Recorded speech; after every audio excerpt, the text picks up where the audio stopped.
Bonjour et bienvenue dans Écolo au boulot. Je suis Cassandre Joly et mon but est de donner du sens au travail à travers l'écologie. Ensemble, nous trouvons des idées, des astuces, de la motivation et de l'inspiration pour rendre son quotidien au travail plus écologique et se sentir utile.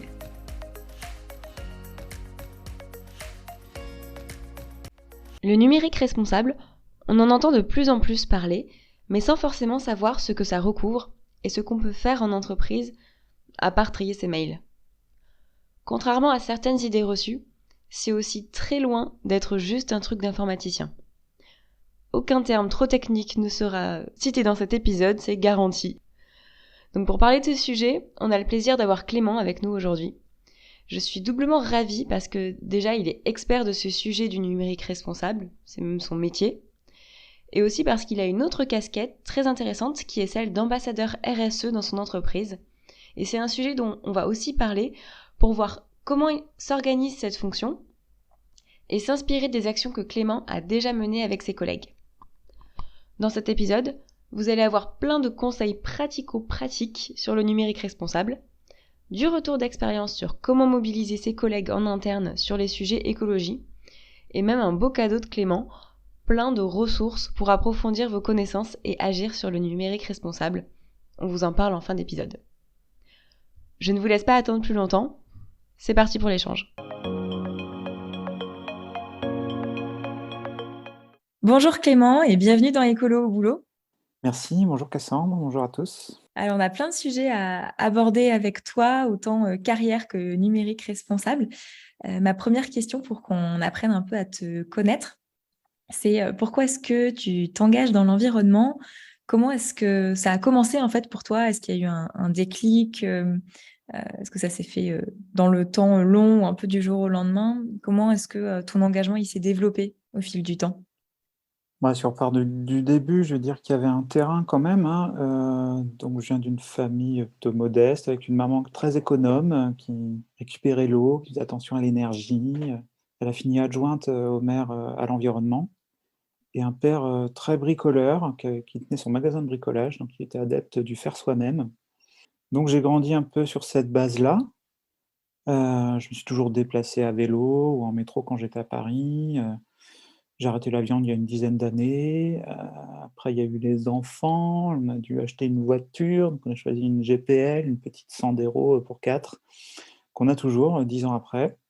Moi, j'ai toujours été sensible, à la nature, aux déchets, au gaspillage en général. Après, au niveau de mon engagement, il n'a pas été, immédiat. J'entends que j'ai commencé ma carrière à Paris où vraiment il y avait un rythme de vie soutenu, donc peut-être dans le guidon tout le temps, j'ai pas pu m'engager, et en 2018, on a fait le choix de quitter cette vie parisienne pour, s'installer à Lyon, et on s'est dit qu'un bon moyen de s'intégrer, c'était d'aller voir les associations, de se créer un réseau via les associations, et c'est là que j'ai découvert, une asso comme Antiella, qui est une asso qui agit sur le périmètre sur la région lyonnaise, pour la transition écologique et solidaire. Et d'autres associations telles que Zéro Déchet, d'autres assos qui agissent pour la réduction des déchets. Mm. Et c'est comme ça qu'on s'est rencontrés d'ailleurs dans le cadre d'Anciella avec la démarche des ambassadeurs du changement. Exactement. Et après un événement, moi j'ai eu un accident de vélo qui m'a fait bénéficier de 4 mois d'arrêt. J'ai jamais eu de vacances aussi longues, donc j'ai mis ce temps à profit, immobilisé, pour, lire, suivre des documentaires, des podcasts, et donc j'ai pas mal appris, pas mal approfondi mes sources, sur l'environnement, et de retour au travail, en fait, où je m'étais déjà montré volontaire pour agir, on m'a proposé de, devenir ambassadeur RSE. Ouais, ça c'est intéressant. Est-ce que ça a été proposé à tout le monde ou ça t'a été proposé à toi en particulier? Oui, à moi en particulier, en fait, dans notre agence, on a 2 ambassadeurs RSE, on peut pas être plus nombreux, c'est-à-dire c'est vraiment des membres qui sont, identifiés avec un peu de temps dédié sur le sujet. Donc la RSE, c'est la responsabilité sociale de l'entreprise. Et du coup, en tant qu'ambassadeur, on a droit à 1 à 2 jours par mois dédiés pour des actions sur ce sujet. Bah, déjà, il y a une part de ce temps qui est réservé à appliquer les instructions du groupe, parce que je suis dans une grosse société Mmh. avec une démarche RSE, donc il y a des actions qui viennent du groupe qu'on doit appliquer localement. Et après, on a aussi droit à du temps pour des initiatives personnelles qu'on a envie de proposer. Donc du coup, on est 2 ambassadeurs. Donc quand justement après cet arrêt, il y a un des ambassadeurs qui avait choisi une autre orientation, donc j'ai pu bénéficier de sa place. Et pourquoi c'est à toi qu'ils l'ont proposé?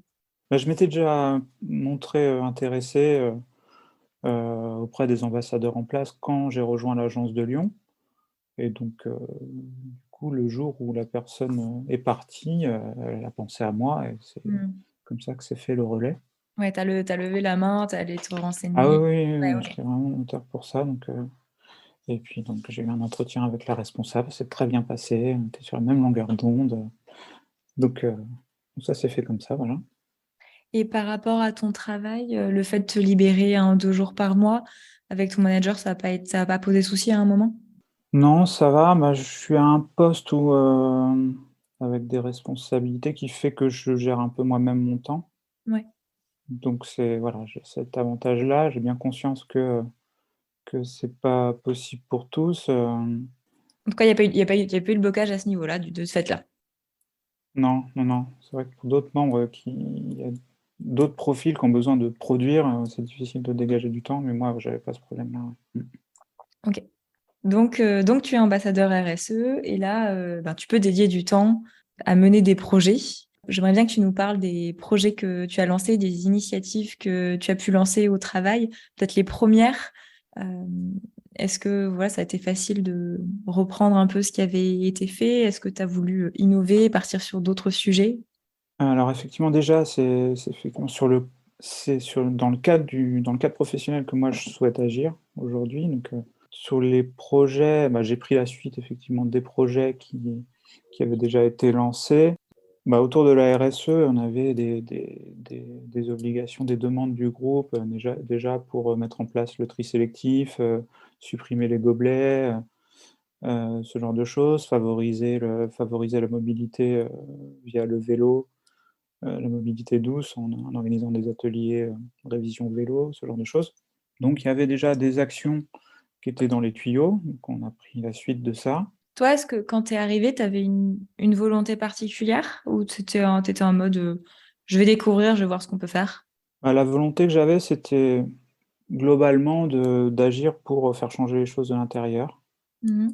Voilà, parce que j'ai aussi des homologues, qui ont fait le choix de quitter l'entreprise pour aller, devenir, maraîcher ou fermier. Moi, avec cette casquette RSE, voilà, j'ai vraiment l'opportunité de faire évoluer les choses, pas déserter quoi, Ouais, pas abandonner mon poste, j'avais envie de faire évoluer l'entreprise.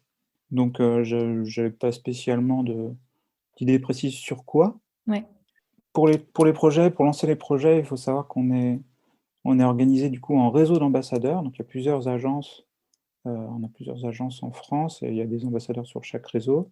Donc on a des idées qui viennent du groupe qu'on doit appliquer, localement et après on peut aussi, lancer des initiatives locales, notamment en sollicitant des associations locales qu'on peut faire intervenir. Je me sers de ce réseau associatif pour puiser des idées. Finalement, ça se croise, le fait que pour toi, perso, pour t'intégrer, tu aies rencontré des associations. Au final, quand tu as eu ce rôle d'ambassadeur RSE, ça t'a servi. Exactement, ouais, ouais, bah, je voulais mettre tout ça à contribution, je me documente aussi beaucoup avec, le magazine local Agir à Lyon qui recense beaucoup d'initiatives locales. C'est une bonne source d'idées. Il y a les salons, les podcasts comme celui que tu fais, donc c'est plein de sources, à exploiter pour décliner, dans l'entreprise. OK. Je suppose que dans le réseau des ambassadeurs RSE, vous êtes convaincus. Par contre, en interne, en entreprise, pour faire changer les choses, c'est souvent un peu plus difficile.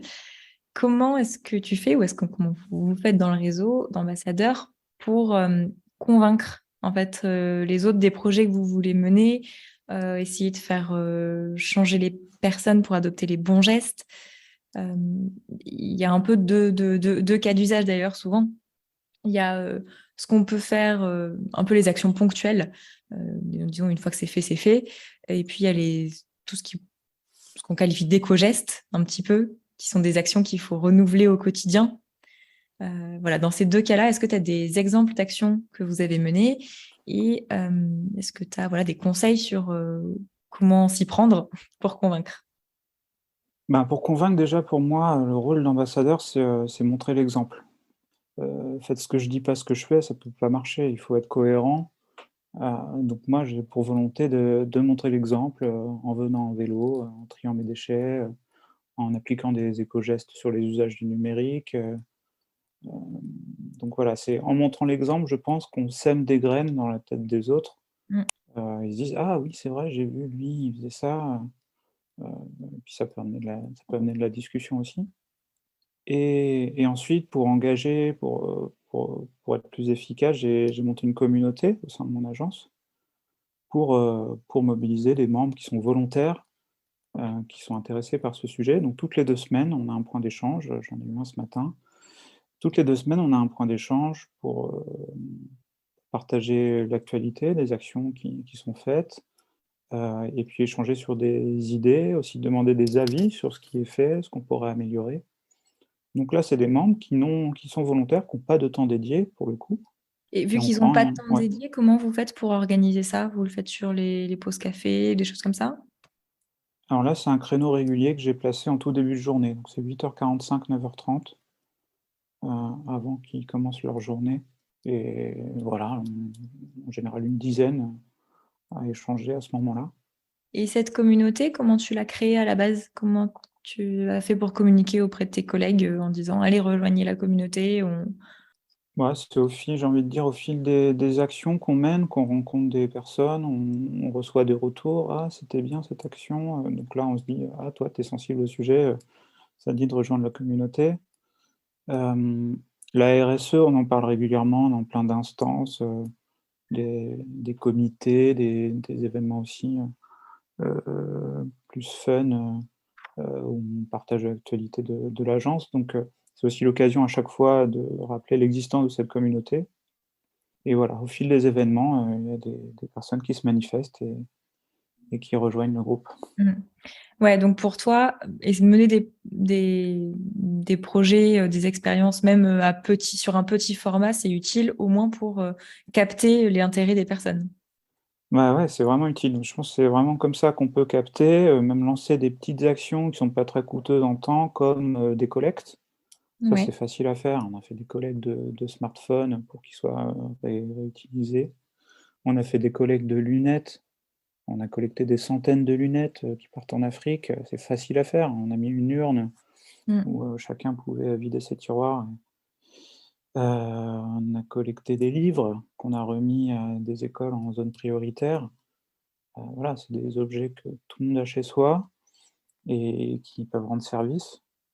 Donc c'est des actions faciles, peu coûteuses en temps, Visible. gratuites, lisibles, visibles, gratuites. Nous, ça ne nous coûte rien. Après, c'est les Mmh. assos, soit on va porter, soit les assos qui viennent chercher et on communique autour et là, on a des super retours et ça donne ouais, c'est une bonne visibilité, c'est des actions concrètes, Ouais. à fort impact. Donc voilà, ce type d'action pour commencer, c'est bien pour toucher du monde et OK. Et est-ce que maintenant vous avez des projets d'action, qui sont plus ambitieuses? Ou, il y a besoin d'être un peu plus impliqué en interne, par exemple? Grâce à cette communauté? bah, ambitieuse, bah, on a toujours difficulté à mobiliser quand même ça nécessite du temps. Ouais. Voilà, les membres sont pris, hein, par leur mission, donc dès que ça prend du temps, on a du mal à mobiliser. Là, on souhaite, en octobre, on va organiser une clean walk. Ouais. Voilà, on en a déjà fait une l'année dernière, là, on va le refaire. Heu, pour pas que ça prenne trop sur le temps de travail, on va faire une partie sur le midi. Donc on comptait faire 10 heures, 13 heures, puis manger ensemble après. Je ne sais pas encore combien ça va mobiliser de personnes, combien vont pouvoir, se libérer. Donc il y a ça, on a fait une distribution de graines, juste avant le printemps pour, de plantes mellifères pour que chacun puisse, faire pousser des fleurs pour les abeilles. Donc ça pour le coup ça coûte pas grand-chose, les membres font ça ensuite, plantent ça chez eux dans la jardinière, dans leur jardin. Donc c'est pas sur le temps de travail. Donc là, on a beaucoup de personnes qui sont venues chercher des graines. Faut être inventif, faut Mm, mm. trouver des idées de choses qui sont accessibles. Ouais, et qui Voilà. vont toucher un peu tout le monde sur différents sujets aussi. Mmh. Ok, ça marche. Peut-être qu'on peut parler du numérique responsable parce que, comme je le présentais en introduction, tu es désormais référent numérique responsable dans ta structure. Déjà, juste, est-ce que ce poste-là, cette nouvelle responsabilité, elle est liée au fait que tu aies été ambassadeur RSE ou que tu sois impliqué sur le sujet? Pas directement. J'aurais pu, devenir, référent numérique responsable sans être ambassadeur RSE. C'est souvent lié, mais c'est en creusant, ben, pendant mon long arrêt en me documentant que, je suis tombé sur ce sujet-là et voilà, comme on est une entreprise informatique, c'est vraiment notre cœur de métier. Donc juste quelques chiffres, hein, le numérique, émet plus de gaz à effet de serre que l'aviation civile, donc ça déjà c'est un choc. C'est un très gros consommateur d'énergie, d'électricité et ça épuise les ressources. Dans nos appareils, il y a plein de métaux rares, des métaux, qui qu'on est en train d'épuiser et donc dans ces chiffres, les plus alarmistes pensent que d'ici une génération, on sera plus capable de construire un ordinateur. Je me suis dit: Il n'y aura «Zut, plus de moi je ressources. travaille dans» ouais, plus de ressources pour construire un ordinateur dans 20 ans. Moi j'arriverai presque en fin de carrière, mais voilà, potentiellement, j'aurais plus, possibilité, je serais en chômage technique, avant ma fin de carrière parce qu'on serait plus capable de construire un ordinateur. Ouais, donc, Donc il y a vraiment d'un coup, quelque ça chose touche à faire. fortement l'entreprise, ouais. Voilà, donc il faut bien qu'on ait pris ça en compte. Donc c'est un sujet qui avait déjà été, pris en compte par l'entreprise, avant que je m'en intéresse, mais c'était un peu tôt en fait, on n'en parlait pas, heu, les clients n'avaient pas confiance de ça. On est dans une société de services, donc on a des clients, hem donc c'était un peu tôt dans la démarche, mais depuis à peu près 2019, il y a des études chiffrées qui sont sorties, on en parle, pas mal à l'extérieur. Il y a des organismes qui sont spécialisés comme greenIT.fr, l'ADEME, le Shift Project qui ont pas mal travaillé sur le sujet. Il y a eu la création de l'Institut numérique responsable en France. Donc voilà, en France, on a un écosystème très pointu et développé sur le sujet, donc on a un terrain propice pour travailler sur ça. Ouais. Et d'ailleurs, l'Institut du numérique responsable a enfin, des ressources qui sont vraiment bien pour faire un peu un point d'étape dans sa structure euh, d'où est-ce qu'on en est sur le numérique responsable, justement. Ouais, ouais, ils sont très actifs, ils consolident beaucoup de matière, donc on s'est associés effectivement, enfin pas associés, on est devenus membres de l'INR pour contribuer avec eux à des groupes de travail et Ok. c'est ça aussi qui nous fait grandir en interne sur le sujet. Donc du coup, on a bien pris conscience de notre impact, interne. Nos clients aussi, se rendent compte du leur et commencent à nous demander de l'aide, des conseils, donc on doit être prêt. Donc du coup, dès qu'il y a des enjeux business, c'est plus facile d'avancer dans cette démarche. Donc ce que j'ai fait du coup, c'est que j'ai commencé par construire un webinaire de sensibilisation, un format de 45 minutes, que j'ai présenté, 2-3 fois, à mes débuts sur le sujet et puis, on m'a dit: «Pour toucher plus de monde, ce serait bien qu'on crée carrément un module de e-learning». Donc je me suis lancé là-dedans, on a utilisé une plateforme, collaborative, comme, 360 Learning qui permet, justement à n'importe qui de produire du contenu à partager ensuite. Donc, je me suis mis, à écrire, un contenu, à construire des vidéos, des quiz et puis mettre à dispo des fiches, bonnes pratiques et puis donner visibilité sur où on en est dans l'entreprise, dans cette démarche. Trop bien. Donc, en fait, maintenant, c'est une formation interne, quoi. Voilà, c'est une formation interne, donc elle a un peu plus d'1 an aujourd'hui et il y a déjà 900 membres à peu près qui l'ont suivi. On a des super retours, donc 900 membres qui ont suivi, qui ont découvert le sujet. C'est un bon score vu que c'est pas une formation obligatoire. Mm. Et la prochaine étape, maintenant, c'est de le rendre obligatoire pour tous. Ok. Et c'est que des membres de ta structure qui peuvent y avoir Oui, c'est accès. en interne, ouais. D'accord. Ouais, donc c'est quand même pas mal. Voilà, donc ça m'a donné de la visibilité. C'est suite à ça aussi que je suis devenu, le référent numérique responsable pour ma région et on a construit, tout un réseau de référents numériques responsables, en France et c'est maintenant moi qui pilote ce réseau pour toutes les agences de France et voilà et depuis février, je suis même à temps plein sur le sujet donc ça prouve qu'on a une volonté d'avancer là-dessus Ouais. et j'en suis ravi. Bah ouais, ouais, carrément, puisque tu as été à l'origine pour pousser ça en interne, donc c'est Mmh, une belle victoire. voilà. Ok. Dans les projets que tu mènes, donc sur ce sujet du numérique responsable, on a entendu, il y a la partie formation. Est-ce qu'il y Mmh. a d'autres projets plus opérationnels dont tu peux nous parler? Ouais, plusieurs choses. Déjà pour valoriser tout ce qu'on a déjà fait en interne, on s'est lancé dans une démarche de labellisation Ouais. et on a obtenu ce label, cet été, donc C'est quoi grande comme label? fierté. Le label numérique responsable, Ok. voilà, qui a été mis en place par l'Institut du numérique responsable, qui est du coup décerné aux organismes, aux entreprises, qui souhaitent se lancer là-dedans. Donc il y a tout un questionnaire, d'audit avec une cinquantaine de critères pour évaluer la maturité sur la gouvernance, sur la gestion des déchets électroniques, la gestion des données, la formation, et dans notre cas aussi l'éco-conception. Ok.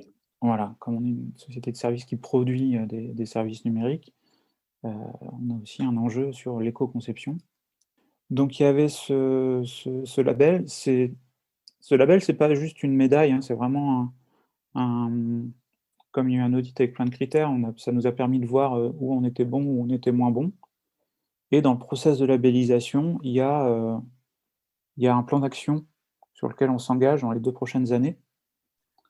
Donc cet été, je suis sorti avec, une cinquantaine d'actions que je dois maintenant, mettre en ordre, planifier, organiser dans une feuille de route pour, heu, pour, heu, pour le groupe, dans les 2 prochaines années.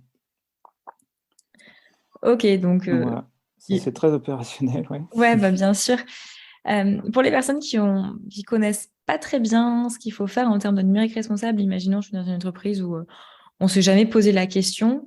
Est-ce que tu aurais deux, trois conseils, deux, trois priorités à donner en disant vraiment si vous partez de zéro, qu'est-ce que tu nous conseillerais? Mmh. Alors il faut savoir que le plus gros des impacts du numérique, c'est la fabrication du matériel. Donc voilà, un smartphone, une fois qu'on l'achète, avant même de l'avoir utilisé, il a déjà impacté, créé 80 de son impact. Donc la bonne pratique autour de ça, c'est vraiment, raisonner ses achats, ne pas se suréquiper, vraiment, se poser les questions, faire durer son matériel et puis ne pas trop en acheter pour ne pas en produire. Donc il y a une bonne technique, qui permet ça, c'est la méthode des 5 R. Les 5 R, c'est, refuse, réduit, répare, réemploi et recycle. Donc refuser, c'est refuser les achats compulsifs, vraiment se poser la question, est-ce qu'on a vraiment besoin de cet appareil? Mm. Mais des fois, en entreprise, on n'a pas aussi le choix. C'est un jour, on vient, on nous change d'ordi, on nous propose de changer notre téléphone. Oui, alors là, pour le C'est coup, en refuser ça entreprise aussi. ouais, oui, oui, ben, en entreprise, nous, par exemple, on conserve nos ordinateurs, minimum 4 ans. Voilà, ils sont garantis 3 ans, on les garde minimum 4 ans et au bout de 4 ans, un mail est envoyé, au possesseur pour lui demander, «Est-ce que ton ordinateur, il te convient encore? Est-ce qu'il répond, heu, à tes besoins?» Auquel cas, on t'encourage à le garder parce que, voilà, il y a une empreinte si tu renouvelles. Et si vraiment seulement si vraiment, ça répond plus à ton besoin, là, tu peux demander un nouveau. Mais voilà, on encourage à la conservation. Mm, mm. Ok. Après, tu avais parlé de réduire, donc là, c'est réduire le nombre d'équipements? Ouais, réduire le nombre d'équipements, voilà, ne pas chercher à avoir des gadgets, vraiment se concentrer sur l'essentiel, correspondre à nos besoins. Et ça, Après, comment ouais. est-ce que vous le mettez en œuvre concrètement? Parce que c'est un peu de l'encouragement personnel à pas demander du matériel informatique toujours plus. Enfin, euh, par exemple, on voit que souvent dans les entreprises, on a un téléphone professionnel, donc les gens se baladent avec deux téléphones alors qu'ils en ont un perso. Est-ce que ça peut passer par le fait d'avoir des smartphones double carte ou de dire ben, prenez votre matériel perso ou je sais pas trop, tu vois, ce genre de double équipement que un peu tout le monde a, tout le monde enfin pas tout le monde, mais c'est assez courant de voir un ordi pro, un ordi perso, un téléphone pro, Mmh. un Oui, on a double écran au choisi, travail à la maison. Enfin voilà, on est beaucoup double, triplement équipés quoi. ouais. Bah, pour les smartphones, on a choisi des modèles qui acceptent la double carte SIM, en effet, on encourage ça, d'avoir qu'un seul smartphone. Effectivement, malheureusement, il y a des doubles écrans qui sont un peu généralisés pour le confort. C'est difficile après de de de faire comprendre ça, de mettre dans la balance le confort et l'empreinte environnementale. Mm, C'est assez délicat. Mmh. mm. Ouais. Mais par contre, à l'achat, on fait attention à acheter du matériel labellisé, qui est pas trop consommateur. Maintenant, on a sur une partie des appareils numériques un indice de réparabilité, Ouais. donc il faut veiller à ça pour qu'il soit durable, qu'on puisse le réparer. Donc Donc ça, l'indice de réparabilité, ça permet de savoir s'il y a une doc technique disponible pour réparer, si les pièces détachées sont facilement accessibles et s'il n'y a pas de pièces qui sont collées dans les appareils qui empêchent, la réparation. ouais. Donc c'est un indice à regarder quand on achète du nouveau matériel, hein, même, personnellement. Mm. Et bon, il y a en entreprise aussi, on peut décider Oui, d'acheter bien du sûr. matériel Mmh. qui a un indice de réparabilité haut. Et vous, par exemple, imaginons ton ordinateur tombe en panne, est-ce que vous pouvez le réparer en interne ou est-ce que la politique, c'est de dire on le répare? Oui, oui, la première, oui, oui. Bah, déjà, il est garanti 3 ans, donc sous les 3 ans, il est Mm. réparé par le constructeur et au-delà, les équipes techniques sont formées à la réparation. Voilà, ils peuvent aussi, faire, 2 PC avec, les pièces détachées, enfin faire un PC avec des pièces détachées de 2. Donc oui, il y a une volonté de réparer en premier lieu et après nous, on travaille avec un organisme, qui fait du reconditionnement. Donc, vraiment à la fin de vie, quand nous, notre matériel n'est plus exploitable par nous, on le remet à cet organisme qui fait du reconditionnement et soit pour des dons, à des assos, à des écoles, soit pour revendre en reconditionné D'accord. et nous-mêmes après, en tant que membres, on a accès à une plateforme qui nous permet d'acheter du reconditionné, via via cet organisme. Et ça, du coup, maintenant, c'est systématique ou c'est seulement une part de vos achats qui est faite en reconditionné? Nous, on fait encore peu malheureusement. En interne, on fait peu d'achats en reconditionné. Là, cette plateforme, c'est vraiment plus pour les membres s'ils veulent, pour leurs achats perso. D'accord, ok. Voilà. Mais en tout cas, tout ce qui sort de notre parc va chez eux pour reconditionnement. Après, je crois qu'on avait les téléphones fixes qui sont en reconditionné, mais le reste, on a du mal encore à acheter en reconditionné. Il y a des exigences, sécurité, performance, qui bloquent encore un peu. Ok, ouais, et puis c'est un marché un petit peu émergent aussi, le Mmh, reconditionné. ouais. Mais ça va dans le bon sens quand même par rapport, il y a des lois qui obligent les organismes, publics à acheter en reconditionné, hein. C'est Mm, la loi REEN, réduction pour l'empreinte, environnementale du numérique, qui oblige le public, les services publics à s'équiper à 20 à hauteur de 20 de leur parc en reconditionné. Donc peut-être que ça arrivera après, dans le privé, hein. ouais, ouais, tout à fait. Et peut-être que c'est même déjà en place dans certaines entreprises. Mmh. Ok, donc je crois qu'on a fait le tour des 5 R, hein, refuser le matériel, essayer de limiter l'achat de matériel neuf, ou réduire en tout cas le nombre d'équipements, le réparer quand il tombe en panne, réemployer du matériel avec l'achat de reconditionné et recycler ce qui est vraiment en fin de vie. Ouais, il faut vraiment mettre le recyclage en dernier lieu, hein, de manière générale.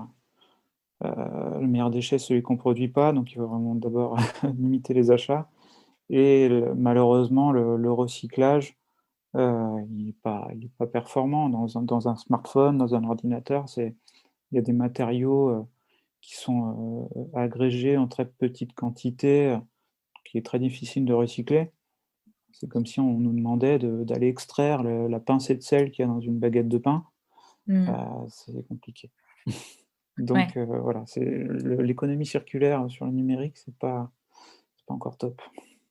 Ouais. Est-ce qu'il y a une question de comment sont fabriqués les appareils pour pouvoir les recycler plus facilement après, ou est-ce que c'est pas un sujet qui est abordé en numérique responsable aujourd'hui? Bah, il y a des entreprises telles que Fairphone qui vraiment font de l'éco-conception pour réfléchir. Ils réfléchissent lors de la conception à comment ça va être recyclé. C'est ce qu'il faut faire dans Mm. l'éco-conception. Il y a cette volonté-là de penser dès le début à la fin de vie. Ouais. Donc le Fairphone notamment, ouais, c'est un téléphone qui est modulable. On peut remplacer pièce par pièce, même soi-même, les différents éléments du téléphone. Donc voilà, il y a quelques entreprises comme ça qui sont sur ce créneau. Mm, mm. Ok. Donc c'était un peu le premier conseil, mais on comprend c'est le plus important finalement, tout ce qui est lié au matériel électronique en lui-même. Ouais. C'est là qu'on a 80% de l'impact. Et Mhm. c'est vrai qu'en numérique responsable, on parle souvent de supprimer les mails, faire le tri sur les serveurs, supprimer des documents, des choses comme ça. Est-ce que c'est quand même quelque chose que toi tu conseilles en interne? Bah, c'est pas la priorité, hein. Vraiment trier les mails, ça peut être vu un peu comme de l'écologie punitive, parce que ça prend du temps de faire du ménage dans sa boîte mail pour un impact assez restreint. Donc voilà, on met l'accent sur le matériel. Après, pareil, avant les mails, il y a tout ce qui est consommation de vidéo. Ouais. La vidéo, c'est énorme. Le streaming vidéo, c'est 60% des données qui transitent sur internet. Et voilà, regarder un film, un long métrage d'une heure et demie en haute définition, ça télécharge plusieurs gigas de données et c'est plus que presque les mails de toute une vie. Ouais. Donc, voilà, il faut réfléchir à ça, faut bien avoir en tête les ordres de grandeur.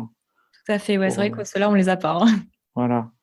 Donc le streaming vidéo, attention, pas trop consommer de streaming, Mm. pensez à baisser la définition de l'image, de ce que vous regardez. Et Ouais. puis à regarder de préférence en filaire chez vous plutôt qu'en 4G. Ouais, parce que la 4G, ça consomme, je crois que j'ai vu 25 fois plus que le Wi-Fi. Ouais, cet ordre-là. Enfin, oui, c'est même pas filaire, c'est enfin Wi-Fi plutôt que 4G et filaire plutôt que Wi-Fi. Ouais, Même ouais, cet ordre, c'est comme ça, ouais. Mm. ouais. Bon, le Wi-Fi il reste meilleur que le 4G, mais ouais, le filaire à la maison. Voilà, moi en télétravail, je me suis acheté un long fil de 10 mètres pour pouvoir aller jusqu'à mon bureau en fil. Et c'est pas que pour le débit, hein, c'est vraiment pour la consommation.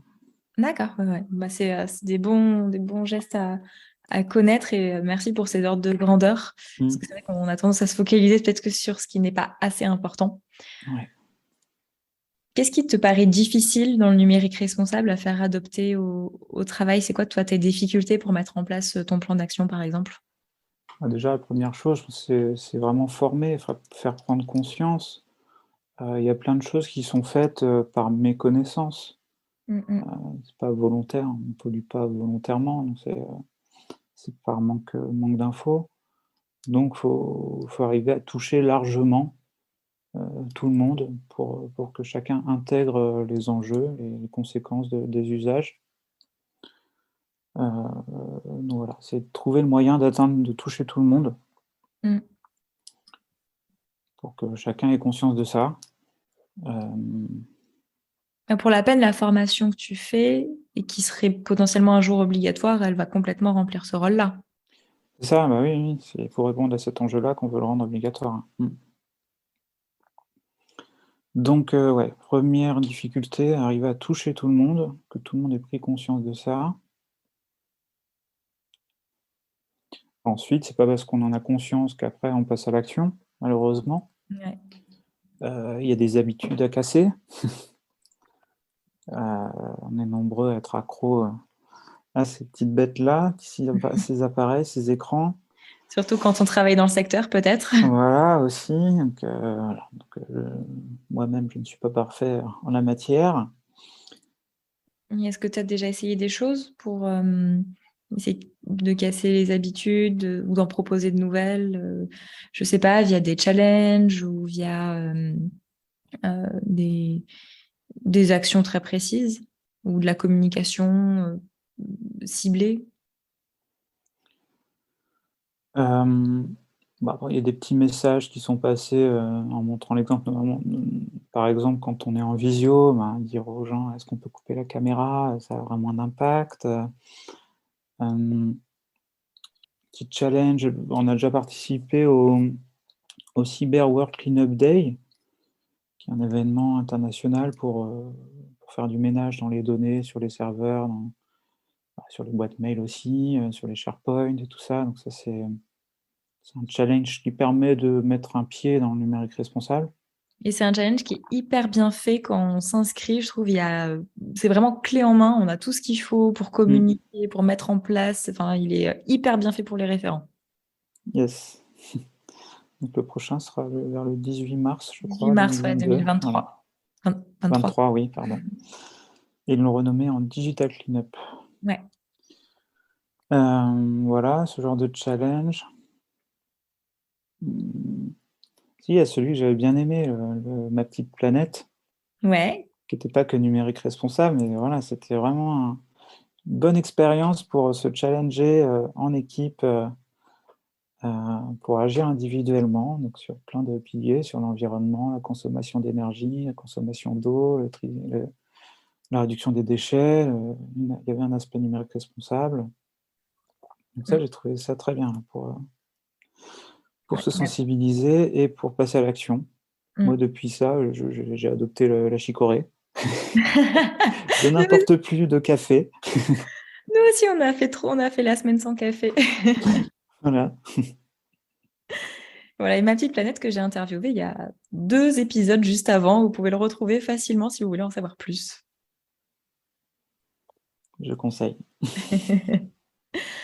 Ok, ça marche. Tu nous as déjà donné quelques exemples formés, faire prendre conscience, essayer de faire prendre conscience à tout le monde. Déjà, c'est un premier point qui est important. Et Mmh. puis ensuite, essayer de casser les habitudes sans culpabiliser. Voilà, triez pas votre mail, mais baissez la consommation des vidéos Ouais. et bien conscient de ce que vous faites. Et voilà, des petits challenges entre collègues pour essayer de s'améliorer. Cool.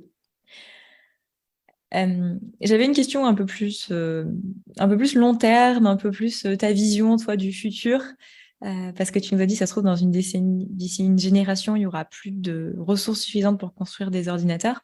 Du coup, c'est quoi ta vision à toi du numérique en entreprise dans quelques dizaines d'années? En fait, un peu dans l'idéal, qu'est-ce qu'il faudrait, à quoi ça ressemblera dans le futur? Et ben, j'espère qu'on aura réussi à rationaliser le matériel, Mm. heu, avoir pris conscience peut-être que, le numérique, c'est pas automatique, qu'il y a possibilité de faire autrement. Donc là, on rentrerait dans une démarche, low tech, Ouais. aller chercher des alternatives au Tu peux numérique. expliquer ce que c'est le low-tech? Bah, le low tech, c'est une démarche qui vise à ne pas utiliser de technologie pour une action ou utiliser des technologies, hem, comment on va dire? Moins performantes, mais dont les performances sont suffisantes pour notre besoin et heu et du coup, on pourrait dire qu'on garde les high-tech heu, tout ce qui a besoin de précision, de performance, peut-être dans le milieu médical, pour les examens médicaux pour tout ce qui a moins besoin de performance, de précision, utiliser des low-tech. Par exemple, on peut se dire le SMS, c'est une low-tech. C'est quelque chose qui fonctionne encore, qui fonctionnerait encore en 2G, et ça sollicite moins d'infrastructures que WhatsApp, Mm. où il y a des serveurs, des applications, des couches, empilées, pour un service assez proche. Donc voilà, est-ce qu'on a vraiment besoin de WhatsApp ou on pourrait, échanger par SMS? Ouais. Depuis que je sais ça, j'essaye de repasser au SMS. Mais alors, Ouais, du coup, quand je déconnecte ma 4G, je reçois plus les messages de mes amis qui comprennent pas. Et je leur dis non, mais envoyez-moi des SMS. Ouais, c'est vrai que c'est pratique pour les conversations de groupe, mais voilà, quand on est en tête-à-tête, vaut mieux Mm, mm. privilégier le SMS. Il y a aussi, on voit qu'il y a des lois qui arrivent, donc on peut espérer aussi que ces lois vont imposer des nouvelles façons d'agir dans le futur, dans le milieu professionnel. Malheureusement, il y a des tendances opposées qui vont pas dans le bon sens, comme la 5G, la 6G peut-être après. On parle d'objets connectés, de maisons connectées, de voitures autonomes. C'est ça. Qu'est-ce que tu penses du métaverse? Ah, je vois pas l'utilité, hein, malheureusement. Non, ça va pas dans le bon sens, ça va consommer beaucoup, ça va générer beaucoup de production d'appareils et consommer beaucoup de données également. Toi, dans ton Bon. futur idéal, ça n'existe plus. Non, voilà. Voilà, comme les voitures autonomes, ça va être des véhicules chargés avec plein de capteurs qu'il va falloir construire, produire avec des métaux rares, Mm. qui va générer des téraoctets de données par jour. On ne sait même pas comment ça va être stocké. Donc non, ça va pas dans le bon sens du tout. Ouais. Donc c'est pour ça qu'il faut sensibiliser au plus vite sur tout ça pour pas qu'on aille dans cette direction, quoi. Ouais, du coup, enfin, ça va bien au-delà du numérique pur, c'est-à-dire qu'en fait, ça touche à tous les autres domaines dans lesquels on utilise du numérique. Là, tu m'as parlé de la mobilité, on peut, enfin, tous les domaines en fait où on se dit, ben, on va atteindre des gains de CO2 par l'innovation technologique. Ben, en fait, si on regarde pas le poids du numérique, on va pas aller dans le bon sens, même avec ces nouvelles innovations estampillées vertes, quoi. Ouais, voilà, faut regarder vraiment la photo entière. Mm. Pour ça, il y a des outils tels que l'analyse de cycle de vie qui prend en compte vraiment tous les impacts de la fabrication jusqu'à la fin de vie d'un service et qui observe tout ce qui est sollicité pour un service. Donc aussi bien les appareils que les actions des êtres humains qui agissent, les déplacements, la consommation d'électricité forcément. Donc voilà, il y a plein de greenwashing qui est fait parce qu'on regarde une petite lunette d'un produit, alors que quand on regarde dans la globalité, là qu'on voit que c'est moins bon finalement que ce qu'on pensait. Mm, mm. Ouais, donc attention à bien tout regarder. Mm. Ça marche. Pour conclure un petit peu, toi, c'est quoi tes prochaines étapes du numérique responsable dans ton entreprise? Qu'est-ce qu'on peut te souhaiter comme succès dans les projets que tu veux mener? Déjà, mon objectif à court terme, c'est monter une communauté numérique responsable pour mon Ouais, agence et ma région. Voilà, je sais déjà qu'il y a beaucoup de membres qui ont été touchés par le sujet, notamment via le e-learning, mais d'autres événements aussi. Donc j'ai déjà une belle liste de collègues à solliciter. Donc l'idée, c'est de monter cette communauté, de partager les objectifs de la communauté et de voir avec chacun qui a envie de s'engager sur quoi, pour être ouais. plus efficace à plusieurs. C'est hyper important ce point-là, en fait, parce que c'est pas parce que tu es référent numérique responsable que c'est toi qui vas tout faire. Tu as vraiment besoin Voilà, des autres et qu'ils agissent aussi. ouais. Ah oui, c'est déjà génial que moi je sois à plein temps, que j'ai du temps dédié à ça, mais je ne pourrais pas porter toute la démarche d'une grosse entreprise, donc il faut des relais. Ouais, Voilà, donc cette communauté, ça va servir pour décliner le plan d'action là, que je suis en train de monter suite à la labellisation. ouais. Tout ce qui peut être fait localement pourra être pris en charge par cette communauté. Après, on a des plans, des projets aussi dans les prochaines semaines. On va lancer un webinaire interne avec des experts qui vont intervenir. Au mois de mars prochain, ben, on prévoit effectivement d'utiliser le Digital Cleanup pour sensibiliser autour de la donnée. On va participer aussi à une sorte d'hackathon, ça s'appelle le Design for Green. C'est un challenge sur 48 heures où, en équipe, on va aller éco-concevoir une solution avec un cahier des charges défini. par équipe. Ça rassemble des équipes aussi bien étudiantes que professionnelles. Donc ça, c'est un bel événement aussi. Et puis là, le label qu'on a obtenu, c'est un niveau 1 et il existe un niveau 2, donc il y a 2 niveaux. Et donc un objectif, c'est aussi d'atteindre ce niveau 2 assez vite. Bien sûr, ouais. D'accord, donc communauté, formation, challenge, écosystème aussi avec le hackathon, un peu innovation et puis labellisation, valorisation de ce que vous faites, c'est tes prochaines étapes. Voilà. Trop bien. Bah, écoute, on te souhaite déjà beaucoup de succès par avance là-dedans. Pour finir cet épisode, est-ce que tu peux donner le conseil écolo au boulot que tu voudrais partager avec les personnes qui nous écoutent?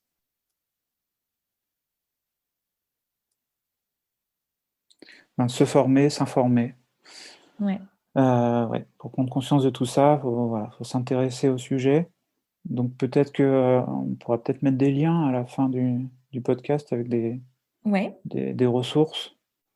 Suivant le temps que chacun a, je peux proposer, il y a des vidéos bien faites autour de 5 minutes. Après, il y a des MOOC, des formations en ligne gratuites. Il y a celle de l'INR. Ils ont fait 2 formats, un format d'une demi-heure pour se sensibiliser et un format de 4h30 beaucoup plus complète. Donc voilà, ça c'est des ressources gratuites, il faut juste prendre un peu de temps pour se former. Eh ben, trop cool, ça peut être un beau cadeau à faire aux auditeurs du podcast. Vous aurez les liens pour vous former en fonction du temps que vous avez à y dédier. Et puis ensuite, vous pouvez partager à d'autres personnes aussi pour qu'elles se forment à leur tour. Trop chouette. Merci beaucoup, Clément. Merci à toi. Et à bientôt. Merci d'avoir écouté cet épisode en entier. J'espère que vous ressortez plein d'idées et prêts à agir dans votre structure. Toutes les ressources citées par Clément sont sur le site d'Écolo au boulot. Vous trouverez le lien dans la description de cet épisode. En allant sur le site, n'hésitez pas à vous abonner à la newsletter pour être au courant des derniers épisodes sortis, des ressources pour aller plus loin et des prochaines dates des ateliers Écolo au boulot. C'est 1 heure en visio chaque mois pour échanger autour d'un sujet d'écologie au travail, partager ce qui fonctionne, nos galères et s'aider à aller plus loin. Enfin, partagez cet épisode dans votre entreprise si le parcours de Clément vous a inspiré et que vous souhaitez mettre en place des démarches similaires. C'est le meilleur moyen de prouver que c'est possible. Merci pour votre fidélité au podcast et à la prochaine fois. Ciao!